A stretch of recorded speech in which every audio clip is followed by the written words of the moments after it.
boom, here we go. Right, I'm still working on getting that face right for the thumbnail, you know, for when you start watching the reality of me. Hi, here I am.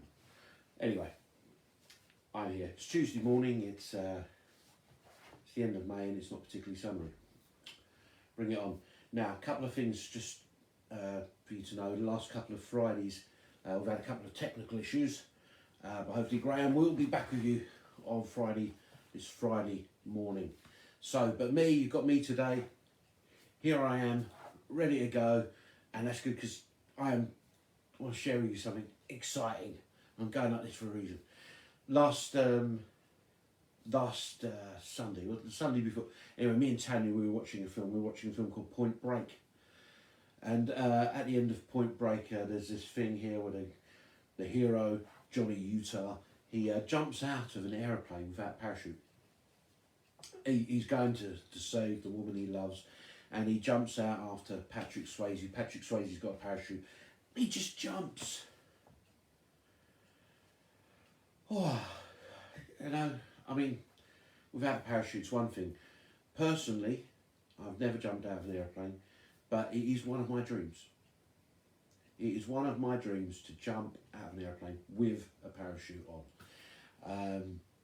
And I do remember actually when I was about 17, me and Tanya, we went and worked in Magaluf in Mallorca, on the fun bars and clubs that are there. We worked in them, and one of the things we got to do was something called rope brushing. So we went out, this group went out into the hills, and we found a cliff, and it was usually a cliff which had a bit of concave bit, and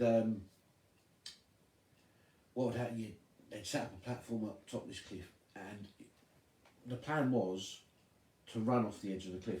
Now, you'd have a rope. Really what this is forward abseiling. Okay, so you'd get your platform, you'd run off the edge, there would be a brakeman down the bottom, but you could control yourself a little bit. But with me, when I used to go up the top of this cliff, I just liked the fact of, I'd say to the guy, am I all hooked up? Definitely hooked up. And he'd say, yes, you're definitely hooked up. I'd say, righto. And I'd just run off the edge. I would just run and jump. And it was an absolutely amazing feeling just to be on the edge like that and to take that leap. And I remember that feeling. Last week, when I spoke here, I was talking about like the storm, and there was a storm and the disciples were out in the Sea of Galilee, and they looked across and they saw Jesus walking on the water. When that story is recounted in Matthew, Peter gets out of the boat and he goes over to Jesus. As you do, he walks over. That's a biggie, isn't it? Do you know what it means? At some point, Peter was sitting on the edge of that boat, thinking,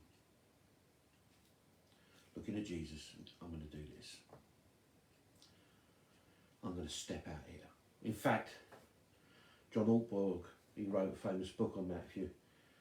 You know, if you want to get something, you'll get out of the boat. And it was an allusion, alluding to this point. Sitting on the edge of being ready to jump, to move. I think about the fact I say about to you, or I'd love to jump out of an aeroplane. I think about that moment of sitting on the edge of a plane. If I speak to some people about that, they get scared talking about it. But just think of that. There's nothing blowing, I'm going to jump. And I hope I can do it. And I want to do it. I can feel that feeling. I have felt that feeling in my life. Of going, I'm going to do this. I'm really scared. And it's overwhelming. It's too much. But I'm going to do it.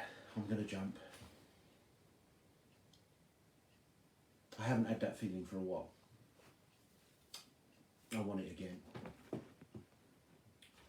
When's the last time any of us felt that? And the thing I wrote down here in my notes is, isn't that what faith looks like?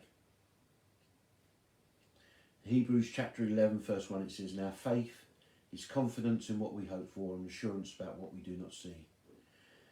And then I believe Hebrews 11, that chapter in the Bible, is just all full of people who sat on, they sat on the edge of the plane, they sat on the edge of the boat, they sat on, they stood at the edge of that cliff, and they all went, right, oh God, I'm going to jump. Please be with me. I'm going to run. I need you. I'm going to step out. I trust you.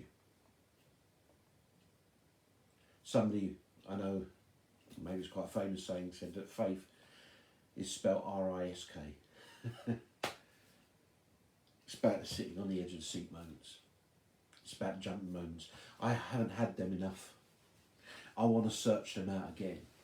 I want them moments. Them moments don't just come in the physical act of doing something. Actually, sometimes it's just in the opening of the mouth. It's in the saying to someone, can I pray for you? Or, can I tell you about Jesus and what he did in my life? How he's changed my life. Simple as that. But I know that's a stepping out. Stepping forward and saying, I can help. Even though not knowing if you can or not. That's the challenge. They're the edge moments. I want more of them in my life. Even though it involves sitting on the edge of the pain and feeling those feelings. And I suppose it's the challenge to us all, and it's what I'm throwing out to you today, and it's what I'm carrying with me today as well, is almost, what does our faith look like? Is it that edgy? Is it that ready to jump? Is it that trusting?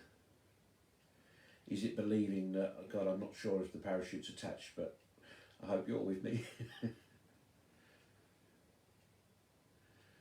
So, I know it's a bit of a challenge today for you and me, but we have I think, a brave new world opening up to us all. New opportunities, new situations. And it's in those times, in those opportunities, in those situations where we have the greatest opportunity to risk it all and see something changed. It's on those edge of the seat moments where change is going to happen. People's lives can be changed because we decide to jump. Our lives can be changed because we decide to jump. Where are you looking to jump today? God bless.